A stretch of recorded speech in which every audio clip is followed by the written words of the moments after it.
"She'll never afford a house. She can barely afford lunch," my father announced to 40 guests at my own birthday party, and the table laughed. He was standing at the head of the table, wineglass raised, grinning like he'd just told the world's best joke. And maybe, to him, it was. My boyfriend Nathan squeezed my hand under the table. I didn't flinch. I didn't cry. I just looked my father in the eye and smiled.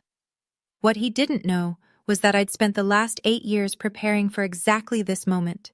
Not for revenge, for the truth.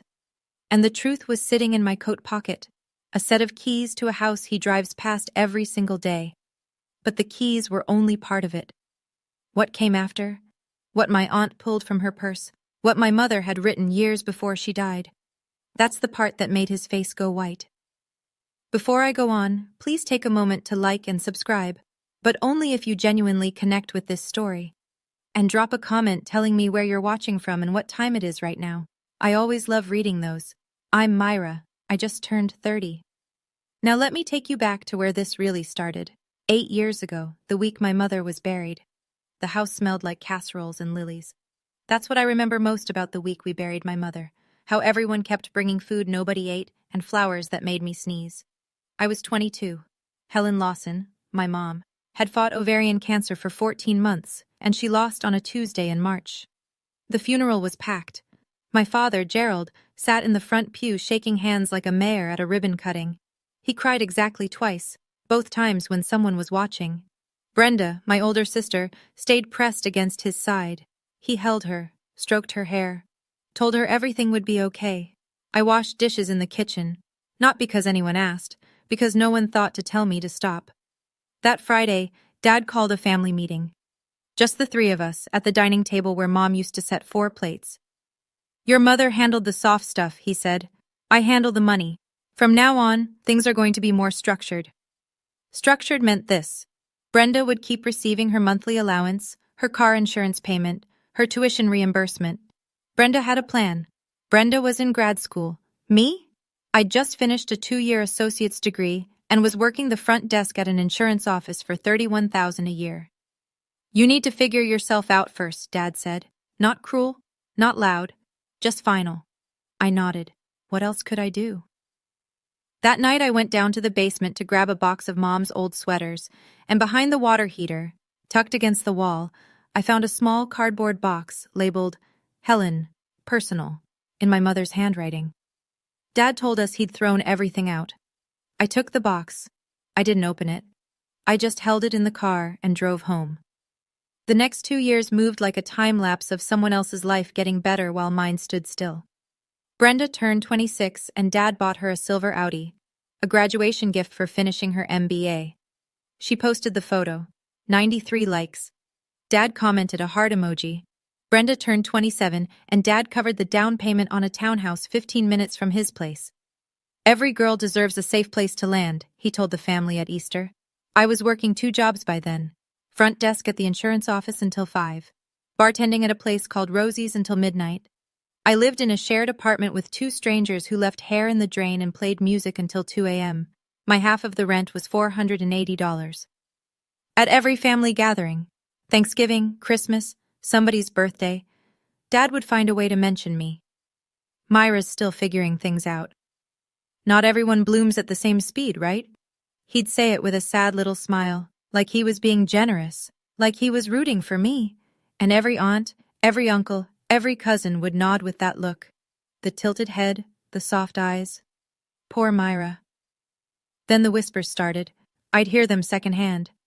"Is she okay? Gerald says things are tough." And my father would lean in, voice low, noble. "I've been helping, quietly." He wasn't. I found out the truth by accident. A thank you card from my Aunt Donna arrived at Dad's house, forwarded to me by mistake. "So glad the money I sent Gerald is helping you with rent, sweetheart. Hang in there." I had never received a cent from Donna. Not one. I read the card 3 times. Then I put it in the same drawer as my mother's box. I didn't start building because of my father. I started because I was tired of standing still. At 23, I enrolled in an online bookkeeping certificate, $40 a month, self-paced. I studied on my phone between insurance calls. I practiced on spreadsheets during slow nights at Rosie's when the bar was dead. Turns out I'm good with numbers, not genius level. Just steady, careful. The kind of person who checks a column 3 times before moving on. I picked up freelance bookkeeping clients, a nail salon, a landscaping company, a guy who sold vintage guitars on the internet, $20 an hour, then 30. By 24, my freelance income passed my insurance salary. I quit the bar. Nobody in my family noticed. Dad still told people I was bartending. At her age, he'd say, shaking his head. I let him. Then I started researching real estate.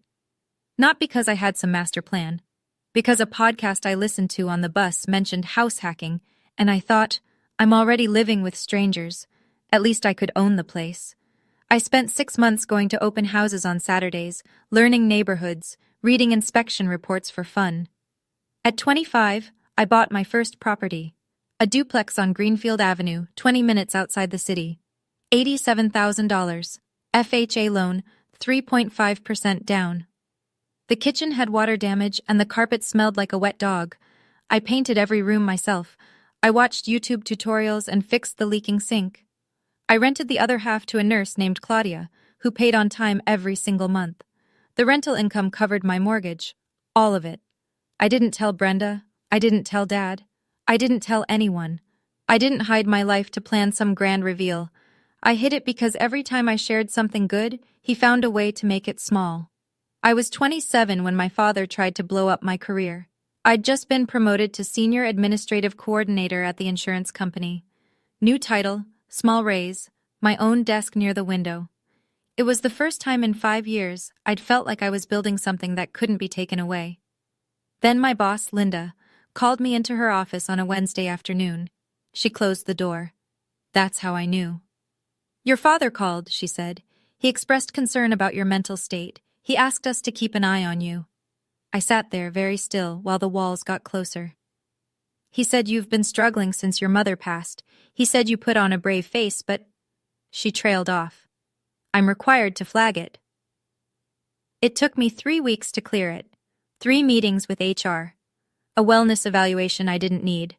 A form I signed promising I had no current mental health crisis. All because my father picked up a phone and performed concern to a stranger. I almost lost the promotion. They almost put me on a monitoring plan. That night I sat in my car in the parking lot for 45 minutes. My hands shook on the steering wheel, not from sadness, from something hotter. He knew I was doing better, and he couldn't stand it. I drove home and opened the closet where I kept my mother's box. I'd been carrying it for 5 years and hadn't once looked inside. That night, I sat on the bed and pulled the tape off the lid. Inside, her gold-plated earrings, a faded photo from her college graduation, a recipe card for banana bread, and at the bottom, a sealed envelope with my name on it, in her handwriting. I picked it up, ran my thumb across the ink. I wasn't ready. Not yet. Thanksgiving that year, I walked into Dad's house owning 2 properties. Nobody at the table had a clue. I'd bought the second one 3 months earlier, a small ranch house in the same neighborhood as the duplex. Foreclosure, paid cash from the equity I'd built, and 2 years of freelance savings. I was 28, and my net worth had quietly crossed 6 figures. At the dinner table, I sat in my usual spot, the middle between cousins, away from the head where Dad carved the turkey like a king granting portions. Aunt Patricia leaned over. Honey, are you eating enough? Your dad says things have been tough. I blinked. Things are fine, Aunt Pat. She patted my hand. That look again, the tilted head. From the head of the table, Dad raised his glass. I just want all my girls to be okay. That's all a father can ask. Brenda nodded beside him. The room murmured agreement. No one turned to me and asked, What do you say? I realized something that night, sitting in that dining room surrounded by people who loved me secondhand, through the filter of whatever Gerald told them. He'd built a complete story. In his version, I was the struggling daughter and he was the sacrificing father, and the story was so consistent, so well rehearsed, that challenging it would only make me look ungrateful. That's the thing about a lie told by someone everyone trusts. It doesn't need proof. It just needs repetition. After dinner, I stepped onto the back porch for air. My cousin Derek followed me out. "Hey," he said, leaning on the railing. "My mom's been asking questions about the money she sent your dad. For you. She says something doesn't add up." I looked at him for a long moment. "Tell her to keep asking," I said. I met Nathan at a real estate tax workshop in a hotel conference room that smelled like burnt coffee and industrial carpet. He was an accountant, quiet, the kind of guy who takes notes in full sentences. Halfway through the session, I asked a question about depreciation schedules for multi-unit rentals, and I caught him looking at me like I didn't match whatever picture he'd drawn in his head. After the workshop, he stopped me in the parking lot. "That question you asked, you weren't hypothetical, were you?" "No." "How many units?" "3 doors, 2 properties." He nodded slowly, like he was adjusting a spreadsheet in his mind. "Can I buy you a coffee?" We dated quietly. I told Nathan everything: the duplex, the ranch house, the freelance clients, the 60% savings rate. He didn't flinch. He didn't try to fix me or warn me or slow me down. One night in his apartment, staring at takeout containers, he said, "You don't owe him a performance of poverty." That sentence lived in my chest for weeks. I introduced Nathan to my family at a Sunday dinner. Dad shook his hand, then spent the entire meal interrogating him. Salary, savings, home ownership, 5-year plan. Not a single question about who Nathan was, only what Nathan could provide. After dinner, Dad pulled me aside in the hallway. "He seems nice," Dad said, "but nice doesn't pay bills." He straightened a framed photo of Brenda on the wall. "You've always needed someone stronger than you, sweetheart." Later in the car, Nathan was quiet. Then he said, "He didn't ask me one question about you. Not one." I stared out the window. "That's because to him," I said, "there's nothing about me worth asking." The lies got more specific that winter. Cousin Derek texted me a screenshot from a family group chat I wasn't in. Dad had written, "Appreciate everyone's patience. Myra's credit card situation is under control. I've been paying it down monthly. She doesn't like to talk about it." $20,000. That was the number he'd invented. I pulled up my credit report on my phone. Score, 782. 0 balances, 0 missed payments. The cleanest financial record of anyone in my family, probably including Gerald. But I couldn't walk into a room of 40 relatives with a printout of my credit score. That's not how families work. The story was already gospel. Dad had told it so many times, with such practiced sorrow, that correcting it would sound like denial. And that's when I understood the endgame. He wasn't just tearing me down, he was building a safety net for himself. If I ever succeeded, he'd take the credit. I paid off her debt. I gave her a second chance.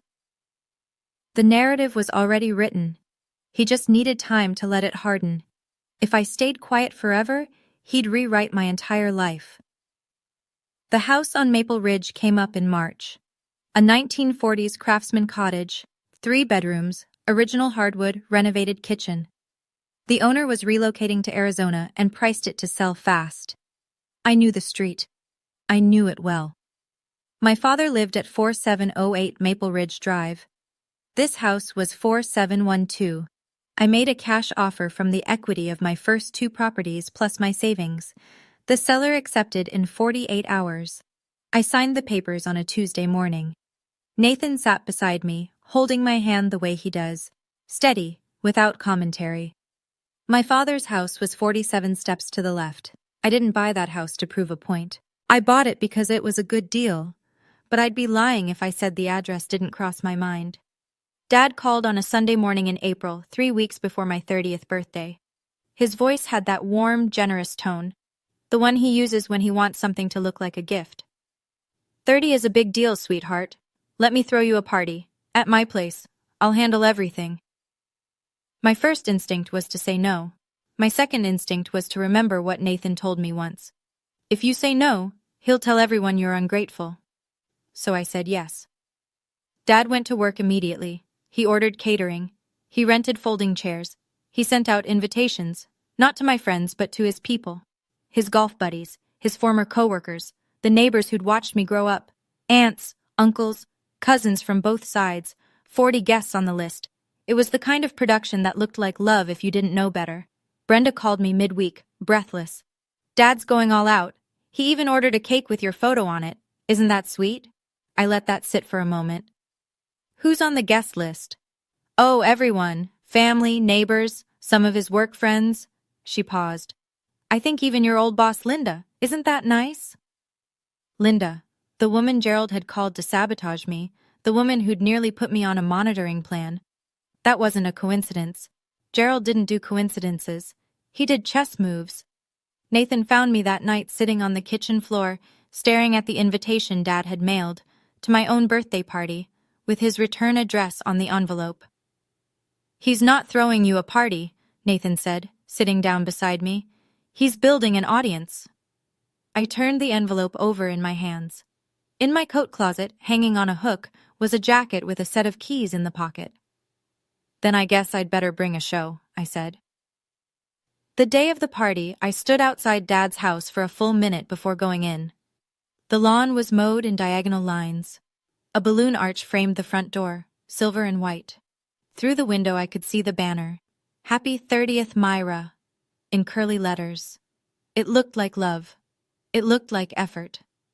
And maybe, somewhere underneath the performance, a tiny piece of it was real.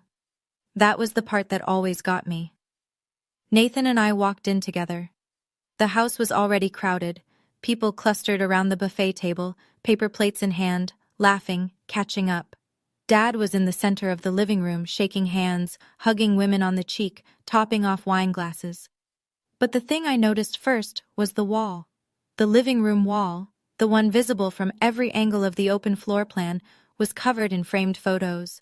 Brenda graduating college, Brenda's engagement party, Brenda's first house, Brenda and Dad at a restaurant, matching smiles. My photo was there too. One, from when I was 10, missing my 2 front teeth, holding a participation ribbon from a science fair. I looked at it for 3 seconds, then I looked away. Dad spotted me and opened his arms. There she is, the birthday girl. He hugged me. Then he stepped back, looked me up and down, my gray knit sweater, my dark jeans, my flat boots. Couldn't find something nicer? He said it lightly. It's your birthday. Before I could answer, he turned to Brenda, who stood behind him in a fitted emerald dress.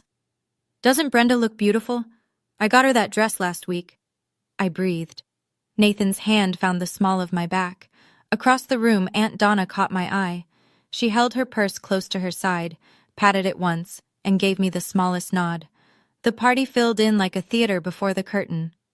People took seats at the long dining table, Dad's pride, a 12-seater he'd bought after Mom died, because bigger tables mean more audience. Dad worked the room. He clinked glasses. He told stories. He played the host the way he always does, loud enough to be heard, warm enough to be believed. When everyone was seated, he raised his glass. To Myra, he said, my little girl who always marches to her own drum. A few people clapped. I smiled. Standard birthday toast. I could survive this. Then he leaned toward his golf buddy Jim, seated to his right. He lowered his voice, but not enough. The acoustics of a quiet dining room don't forgive whispers. Between us, I still help her out every month. That's what dads do, right? Jim nodded solemnly. Aunt Patricia, 3 chairs away, looked at me with that tilted head pity I'd been seeing for 8 years.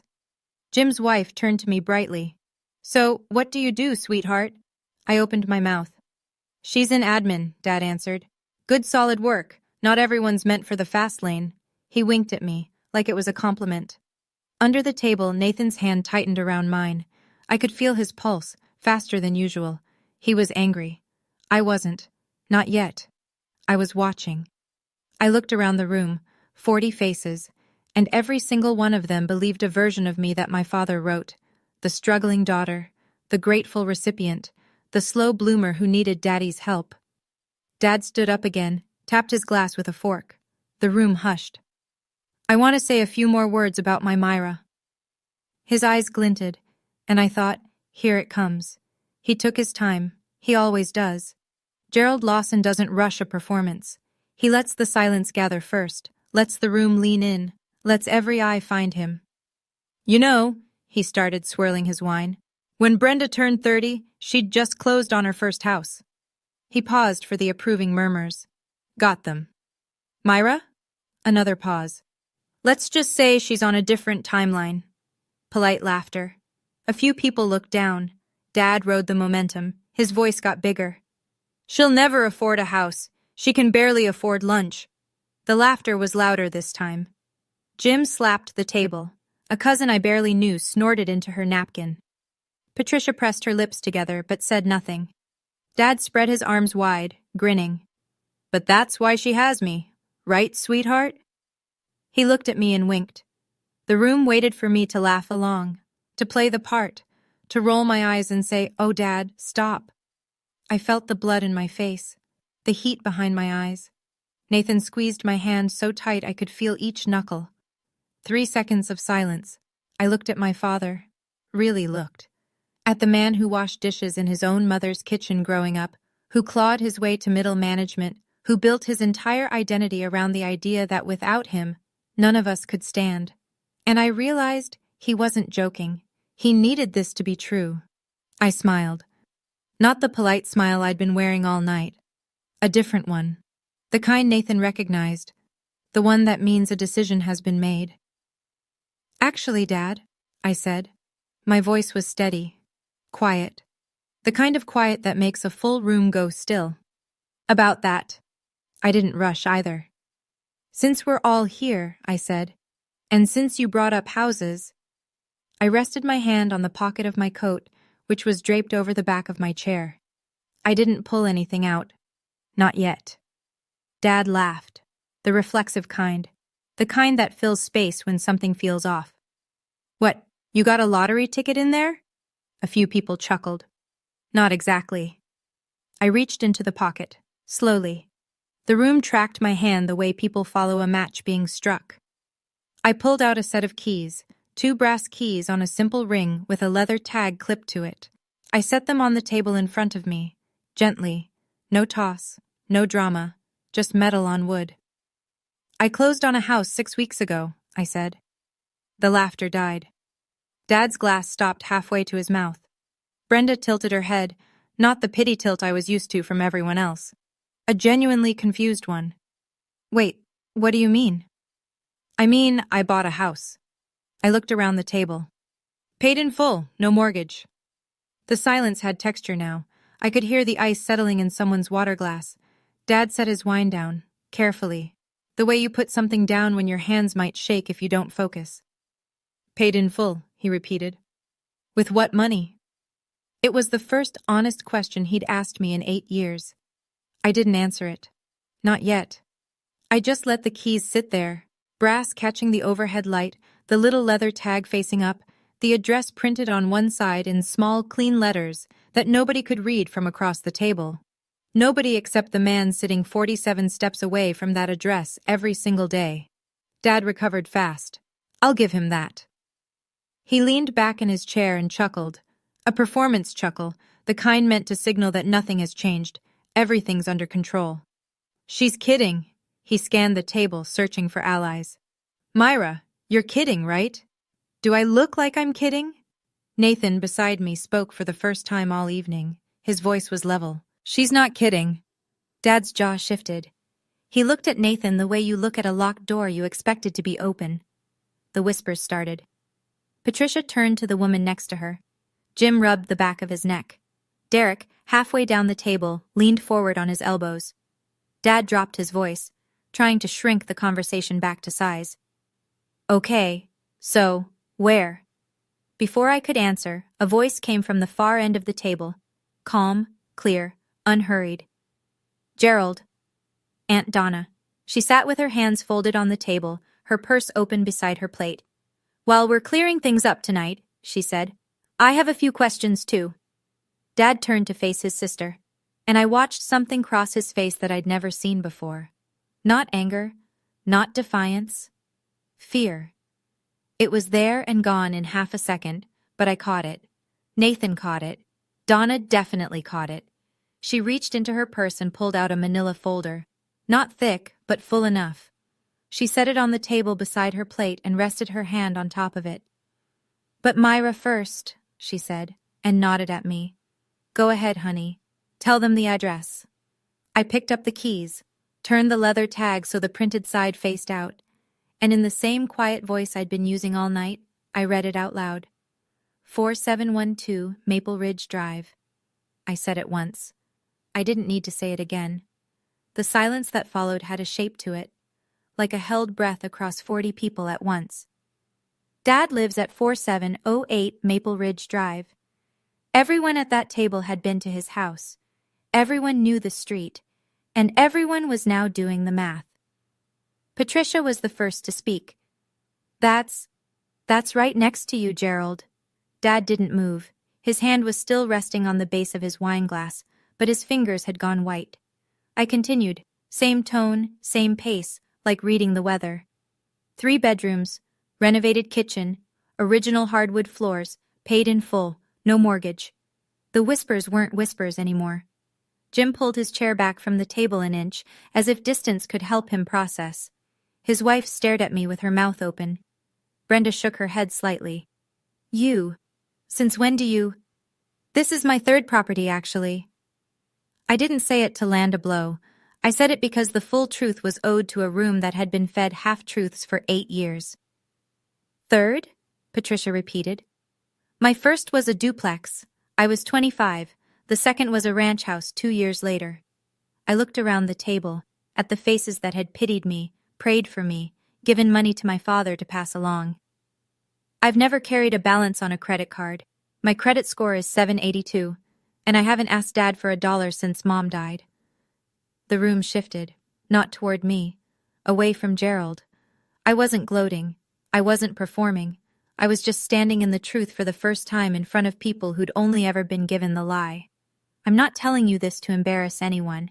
I'm telling you because someone at this table spent 8 years making sure none of you believed I could. My father found his voice the way a drowning man finds the surface. Gasping, reaching, not graceful. 3 properties. He forced a laugh. It came out wrong. Too high, too tight. Come on, who helped you? Nathan? Was this your money? Nathan didn't flinch. No, sir. This was all Myra. Dad shifted tactics. He straightened in his chair, squaring his shoulders, trying to reassemble the patriarch posture the room had always given him permission to wear. Okay, so you bought some fixer-upper somewhere. Congratulations. He waved his hand like he was brushing crumbs off the table. But you didn't have to turn my party into your party? The words left my mouth before I planned them, and the room went quiet again. You told me this was my birthday party, Dad.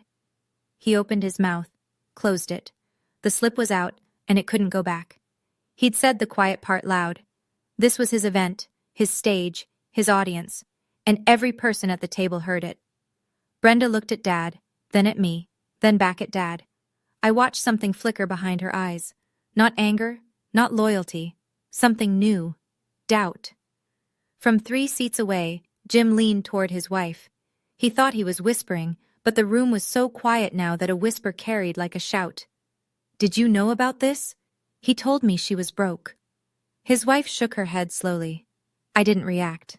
I didn't need to. The truth was doing its own work now, filling corners, turning over rocks, exposing things that had lived comfortably in the dark. I picked up my water glass and took a slow sip. This is my birthday, I said evenly, and I get to decide what I share at my own birthday.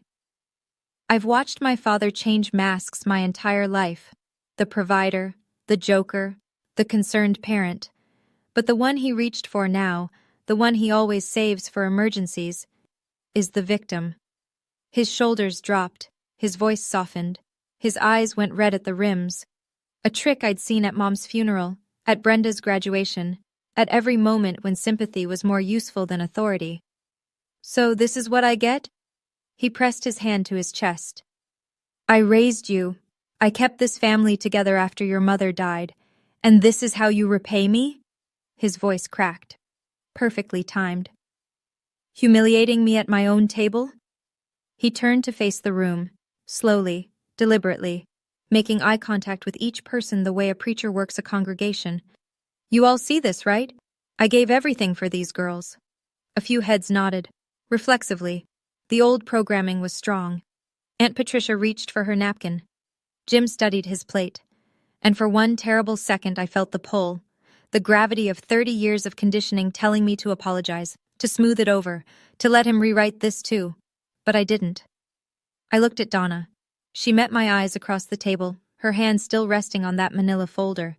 "You gave everything?" I said. Not loud, not cruel, just clear. "Dad, let me ask you something." The room held its breath. "How much did Aunt Donna send you for my rent over the last 5 years?" The color left his face the way light leaves a room when someone flips a switch. Donna stood up, slowly. She picked up the manila folder and opened it. "I have the receipts," she said. "Literally." Donna didn't raise her voice. She didn't need to. She laid it out the way a bookkeeper reads a ledger. Clean, factual, devastating. "Over the last 5 years, I sent Gerald $14,200 in personal checks. Every single one was earmarked for Myra's rent and living expenses." She pulled photocopies from the folder and spread them across the table. "Gerald told me she was struggling, that she couldn't make ends meet, that he was supplementing what I sent with his own money." She turned to me.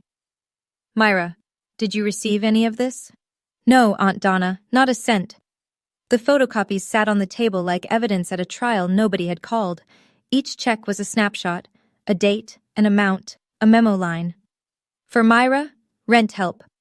For Myra, winter utilities. For Myra, car insurance. Patricia leaned forward, adjusting her reading glasses, scanning the copies. Her face changed with each one. Dad gripped the edge of the table. That was for household expenses. I used it for general." "For what, Gerald?" Donna's voice was still calm, still measured. "She didn't live with you." He had no answer. The sentence just hung there, unfinished, swinging. Derek stood with his arms crossed, jaw tight, staring at his uncle. Then Patricia spoke, and her voice was the quietest it had been all night. "Gerald," she removed her glasses, "I sent you $600 last Christmas for Myra's car repair. You told me her engine was failing." Dad closed his eyes. "My engine was fine," I said. "It's always been fine." The room didn't explode. It deflated. 40 people sitting with the slow, heavy realization that the man they'd trusted, the patriarch, the provider, the voice of the family, had been pocketing their generosity and selling a daughter's dignity to fund the story. Donna closed the folder. "I'm not here to fight, Gerald. I'm here because I wrote checks to help your daughter, and she never saw a dime." I stood up, not fast, not angry, the way you stand when you've been sitting with something for 8 years and it's finally light enough to carry upright. "Since we're being honest tonight, let me be completely honest." I looked around the room, at the faces I'd grown up with, the aunts who baked me cookies, the uncles who ruffled my hair, the cousins who played tag with me in this very backyard. Every one of them had been told a story about me, and every one of them had believed it. "I bought my first property at 25, I said. A duplex on Greenfield Avenue. I was working 2 jobs and saving 60% of my income. I kept my voice even. Factual. "I bought the second property at 27, a small ranch house, paid cash from the equity I'd built. The house next door, Dad's Street, is my third." I paused. "I have never had credit card debt. My credit score is 782. I haven't asked Dad for a single dollar since Mom's funeral." I looked at the faces around the table. Some were staring at me, some were staring at Gerald. A few were staring at the floor. Every person in this room was told a different version of my life. I know, because I've heard pieces of it from almost all of you. The struggling daughter, the secret debt, the father paying it off. None of it was true. Linda, my former boss, spoke from the far end of the table. Her voice was tight. "I owe you an apology, Myra. Your father called my office. About you. I should have talked to you first." I nodded. "Thank you, Linda." Then I looked at the room one more time. "I'm not angry at any of you for believing him. He's my father. Of course you believed him." I let that land. "But now you know." My father sat down like a man who'd forgotten how chairs work. Heavy, graceless, all at once. The glass of wine he'd been holding all evening sat untouched on the table. The banner behind him still read, "Happy 30th, Myra," in silver cursive, and the irony was so thick it could have been a 5th guest at his end of the table. He looked at Brenda, his golden child, his mirror, the one who always sat beside him, who always nodded, who always agreed. Brenda was staring at her napkin. Her fingers were twisting the cloth into a tight spiral. "You don't understand," Dad said. His voice was stripped down now, no performance, no projection, just a man talking to a room that had stopped listening. "Everything I did because I love this family." I let the words exist for a moment, then I answered. "No, Dad. You did it because you needed us to need you." I didn't raise my voice. "There's a difference." He looked away. Out the window, toward the street, toward the house at 4712, which I now owned, which was dark and empty and 47 steps from his front door. He had nothing, no comeback, no redirect, no mask to reach for. Nathan placed his hand on my shoulder. He didn't say a word. He didn't need to.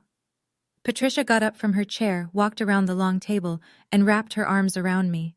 She smelled like lavender and old guilt. "I'm sorry, honey," she said against my hair. "I should have asked you." Then Brenda spoke. Her voice was small, shaking, the voice of someone pulling a thread they know will unravel everything. "Dad," she looked up, "did you also tell them I got my house because of your money?" A beat. "Because I paid you back. 3 years ago. You told me not to tell anyone." The room took another breath, and Gerald Lawson shrank a little more. The dining room had the strange hush of a place where too many truths had been spoken in too short a time. People were processing. Some stared at the table, some stared at Gerald, some stared at nothing. I sat back down. My hands weren't shaking anymore. I reached into my coat, the same pocket that had held the keys, and pulled out a sealed envelope. Cream-colored, slightly yellowed at the edges. My name, in my mother's handwriting, across the front. "Mom left me a letter," I said. "Dad hid the box it was in. Told us he'd thrown all her personal things away. I found it anyway." Gerald's eyes locked on the envelope. I watched recognition hit him. Not of the letter itself, but of what it meant. Helen knew. His wife, who died 8 years ago, had seen him clearly. "I opened it 2 weeks ago," I said. "I won't read all of it, but there's one part I think this room should hear." I unfolded the single page. Mom's handwriting was careful, even near the end, when her hands had been so thin the rings slid off. I read one line. "Myra, your father loves in the only way he knows, by holding on. Don't let him hold so tight that you forget how to stand. I couldn't teach him to let go, but I can tell you, you were always strong enough." Donna pressed the back of her hand to her mouth. Patricia's eyes were wet. Derek looked away. Dad stared at the letter like it was a ghost. "She wrote that?" His voice was barely there. "She knew, Dad." I folded the page and put it back in the envelope. She always knew. He didn't argue, didn't spin, didn't reach for a mask. For the first time in my memory, Gerald Lawson sat in a room full of people with absolutely nothing to say, not because he'd been caught, but because the one person who understood him best had written him down, gently and precisely, before she died. I stood one last time. Not to make a speech, not to deliver a verdict, just to finish what I started. "I'm not here to destroy anyone," I said. "I'm here because tonight was supposed to be about me, and it almost became another performance." I looked at the wall of photos. Brenda's graduation, Brenda's house, Brenda's engagement. My one photo, gap-toothed and 10 years old, holding a participation ribbon. "I own 3 properties. I have no debt. I built this with 2 jobs, 7 years of 60% savings, and a lot of weekends spent learning how to patch drywall." A few people almost smiled. "I'm telling you this not to brag, but because for 8 years, the story told about me in this room was a lie, and lies don't get to be comfortable anymore." I turned to Dad. "I'm not asking for an apology. I'm asking for the truth to exist in this room, even if it's uncomfortable." He didn't respond. His eyes were on the table. I picked up the keys from where they'd been sitting, still catching the light, still carrying an address that would shadow him every time he looked out his kitchen window. "The house next door? I'm keeping it. I'll rent it out. And yes, Dad, I'll choose the tenants." I let a small, quiet beat pass. Not a smirk. just the faintest shift at the corner of my mouth. Enough. The room understood. Nathan stood beside me. We didn't leave. We didn't storm out. I pulled my chair back to the table and sat down, because this was still my birthday, and I was done letting anyone else run it. Now, I said, glancing at the untouched cake in the center of the table. Is someone going to cut that, or do I have to do everything myself? Derek laughed first, then Patricia. Then the whole table, slowly, like an engine catching. For the first time all night, the laughter wasn't at me. The party didn't end. It changed shape. The table broke into clusters. Small groups talking low, leaning close, recalibrating. Some people came to me. Patricia squeezed my arm. Derek brought me a slice of cake and said, "Happy birthday, cuz. For real this time." A second cousin I hadn't spoken to in years hugged me without a word. Others kept their distance. Not hostile, just recalculating. Gerald had been the axis of this family for so long that losing him as a reference point left people off balance. A few drifted to the kitchen, refilling drinks, avoiding eye contact. That was fine. I didn't need unanimous approval. I just needed the truth in the room. Jim, Dad's golf buddy, walked over to Nathan. He shook his hand firmly. "She's something, isn't she?" Jim said. Nathan's answer was simple. "She always has been." Linda pulled me aside near the hallway. "Myra, if you ever want to come back, there's always a place for you at the office." "I appreciate that, Linda. I really do, but I'm good where I am." She nodded. I could tell she wanted to say more, about the phone call, about what she should have done differently. But some apologies are better left short. Dad sat at the head of the table, alone. His wineglass was finally empty, and no one was refilling it. Brenda sat 2 chairs away, close enough to be present, far enough to be separate. She was staring at her phone, typing nothing. From across the room, I heard a neighbor, Mrs. Garland, who'd lived on Maple Ridge for 30 years, lean in to Patricia. "He told me that girl was on welfare," she whispered. "I almost called social services on her once." Patricia closed her eyes. "Oh my God." I didn't hear it as gossip. I heard it as the sound of a story being rewritten in real time. The party thinned. Coats came off hooks. Cars started in the driveway. But some people stayed. The ones who needed things settled, not just surfaced. Donna sat down across from Dad. The manila folder was closed but still on the table between them like a line drawn in ink. "Gerald." Her voice was even. No venom, no theatrics, just the voice of a woman who'd been writing checks to a ghost. "I'm not going to make a scene. Most of these folks are heading home anyway, but I need you to understand something." Dad looked up. He seemed 10 years older than he had 2 hours ago. $14,200 was sent for Myra. It didn't reach Myra. She folded her hands. "I expect it returned. I don't need it tomorrow, but I need you to acknowledge it." "It was a misunderstanding," Dad said, quietly, automatically. $14,000 is not a misunderstanding, Gerald. Patricia, who had been standing near the kitchen doorway, walked over. "I want my $600 back too." Dad closed his eyes. I watched him do the math. Not just the money, the full inventory, every lie tallied, every check cashed, every dinner where he performed sacrifice while spending someone else's love. "I'll figure it out," he said, almost a whisper. Donna leaned forward. "You have 60 days. After that, I'm talking to a lawyer, not because I want to, because I need a record." Dad flinched at the word lawyer, not because he feared a courtroom, because the word made it real, official, outside the family grammar he'd always controlled. He pushed back from the table and stood, slowly. He didn't look at me or Brenda or anyone. He walked into the kitchen where I once washed dishes alone after my mother's funeral, and closed the door behind him. It was the first time in my life I'd seen Gerald Lawson leave the head of the table. "I still love you, Gerald," Donna said to the closed door. "But love doesn't mean I let you keep my money."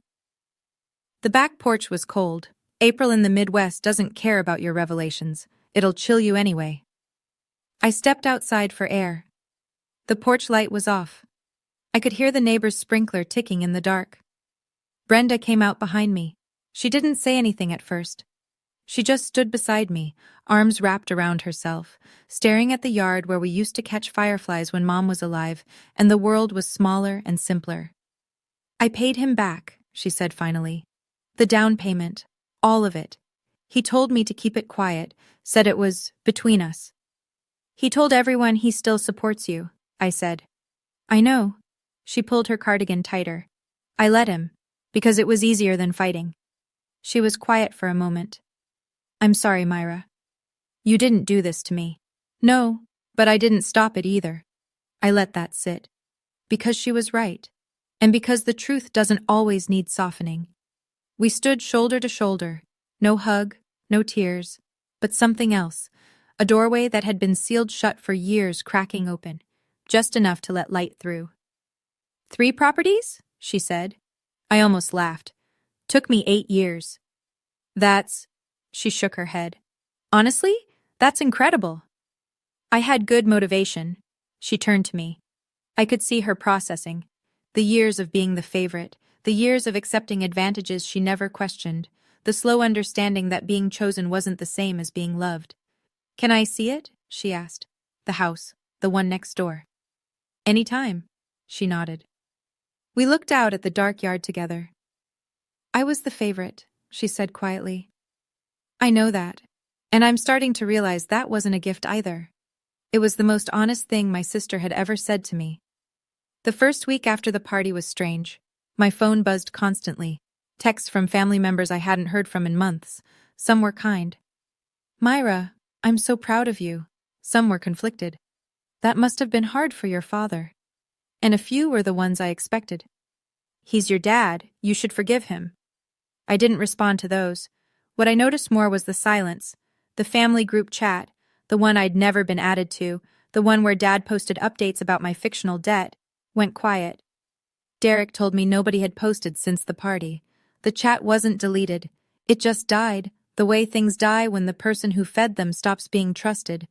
The ripple effects were small but measurable. Patricia called Donna to plan the next family dinner. Not Gerald.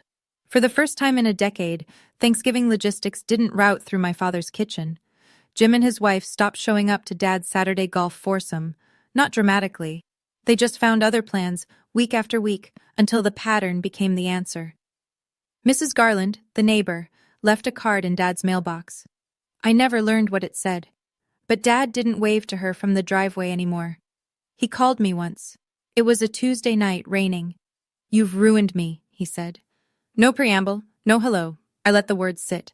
I told the truth, Dad. What you built on top of lies, that was always going to fall. Nobody calls me anymore, Myra. Are you happy? I thought about it. Really thought. I'm not happy about that, I said, but I'm not responsible for it either. He hung up. I sat in my apartment and listened to the rain and felt something I hadn't felt in years. The specific relief of a burden that belongs to someone else. Donna sent the email on a Monday. Formal, bullet-pointed. Subject line. Outstanding funds, resolution request. She itemized everything. Her $14,200, Patricia's $600. 3 other relatives who came forward after the party. Uncle Ray with $1,200 for Myra's dental work, Cousin Lisa with $800 for Myra's winter tires, and family friend Margaret with $1,400 for Myra's student loan payment. None of it had reached me. All of it had reached Gerald. Total, $18,200. Dad didn't fight it. That surprised me. Maybe he calculated that a legal dispute would cost more, not in dollars, but in whatever was left of his reputation. He withdrew the money from his retirement savings, wrote checks, sent them within the 60-day window, each one with a terse memo, reimbursement. He wasn't bankrupt, he wasn't homeless. He still had his house, his pension, his truck. But the cushion he'd built on other people's kindness was gone. Brenda started setting her own boundaries that spring. She told Dad she didn't want him discussing her finances with anyone, not relatives, not friends, not neighbors. When he pushed back, "I'm your father. I have a right to," she interrupted him. "You have the right to be my dad, not my spokesperson." I rented the house on Maple Ridge to a young couple, the Martins, both teachers. Quiet, kind, paid on time. I didn't pick bad tenants. I didn't pick loud tenants. I picked people who reminded me of Nathan and me, just starting out, working hard, saving every dollar. Every morning when Dad looked out his kitchen window, he saw their car in the driveway. A house that used to be someone else's was now mine, and there was nothing to undo about it. That spring, I ran the numbers. Duplex, ranch, cottage. My portfolio was worth just over $400,000. I was 30 years old. Not bad for a girl who couldn't afford lunch. 2 months later, I went back to Dad's house. Not for a confrontation, not for closure. I needed a box of Mom's Christmas ornaments that was still in the attic. Porcelain angels she'd collected since before Brenda was born. I wanted them for my apartment. Dad opened the door on the second knock. He was wearing a flannel shirt and reading glasses pushed up on his forehead. The house was quiet. Not peaceful quiet, empty quiet. The quiet of a place that used to echo with control and now just echoed. He looked older. The lines around his eyes had deepened and his shoulders sat lower, as if the scaffolding that held them up had been quietly removed. "Come in," he said. He made coffee while I climbed up to the attic. When I came down with the box, he was sitting at the kitchen table with 2 mugs. I sat across from him. For a long time, neither of us spoke. Then he said, "Your mother used to tell me I hold on too tight." He turned the mug in his hands. "I always thought she meant the dishes." I didn't laugh. "She meant people, Dad." He nodded, slowly. I know that now." I sipped the coffee. It was weak. He'd always made it too weak, and Mom used to add a second scoop when he wasn't looking. I didn't tell him that. I stood up and tucked the box under my arm. At the door, I stopped. "I'm not shutting the door on you," I said. "But I need you to stop lying. About me, about Brenda, about Mom. If you can do that, we can start over." Slowly. He didn't answer right away. Then he nodded, and for the first time, the nod didn't feel like a performance. It felt like a man sitting in a house that was too big for him, trying to remember how to be small. "I didn't think I was lying," he said quietly. "I thought I was protecting how I needed things to be." I almost felt sorry for him. Almost. But pity isn't the same as absolution, and understanding isn't the same as forgetting. "Goodbye, Dad." He lifted his hand, half a wave. I walked to my car with my mother's angels and didn't look back. I'm sitting on the porch of 4712 Maple Ridge Drive, not because I live here, the Martins do, but today I'm here doing a final walkthrough before they move in next week, checking the paint, testing the locks, making sure the porch light doesn't flicker. Nathan's beside me, coffee in hand, leaning against the railing in that easy way he has, like the world is a place where things generally work out if you show up and pay attention. I can see Dad's house from here. 47 steps to the left. His kitchen light is on. It's always on now. He spends a lot of time in that kitchen, from what Brenda tells me. She calls me every week now. Real calls, not the surface-level check-ins we used to have, where she'd ask how I was, and I'd say fine, and we'd both pretend that was enough. "Do you regret it?" Nathan asks. "Telling everyone at the party?" I think about it, not because the answer is complicated, but because the question deserves more than a reflex. "I regret that it had to happen in public," I say. "But he made it public first, every single time." Nathan nods. That's enough for him. Donna hosted the last family dinner at her house. Patricia brought the wine. Derek manned the grill. Nobody asked Gerald to carve anything. He wasn't there. Not because he was banned, but because he chose not to come. Maybe that's his version of boundaries. Maybe it's just pride. I don't know yet. The porch light works. The locks are solid. The Martins are going to love this place. I lock the front door, pocket the key, and walk toward the car.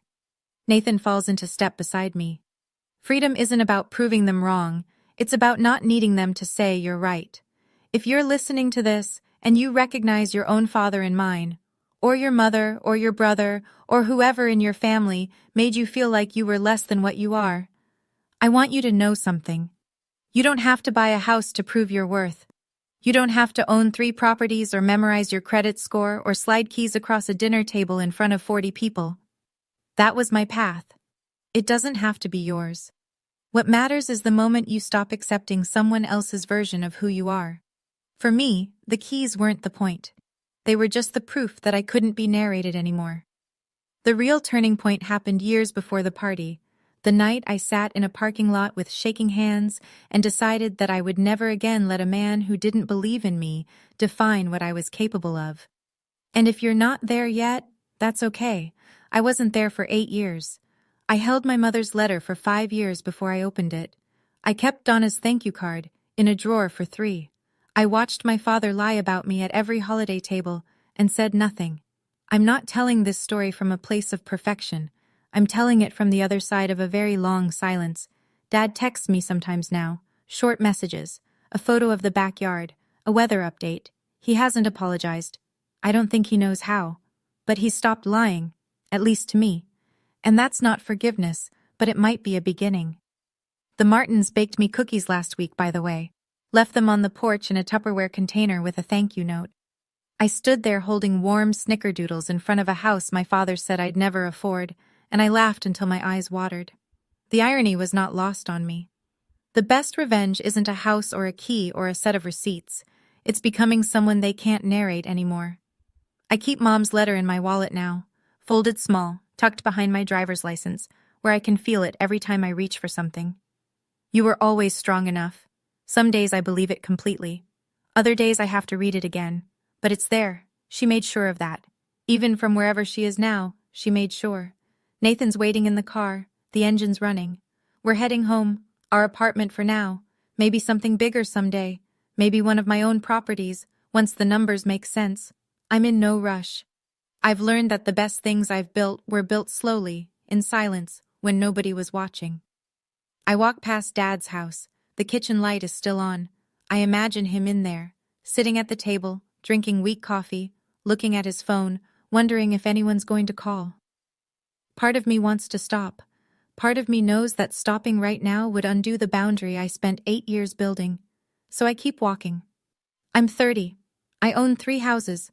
I have a man who sees me, a sister who's learning how to show up, an aunt who fights fair, a family that's rebuilding itself around the truth instead of around one man's need to be needed, and a father who is, very slowly, running out of stories to tell. I used to think turning 30 would feel heavy, like a door closing on the years I spent invisible. It doesn't.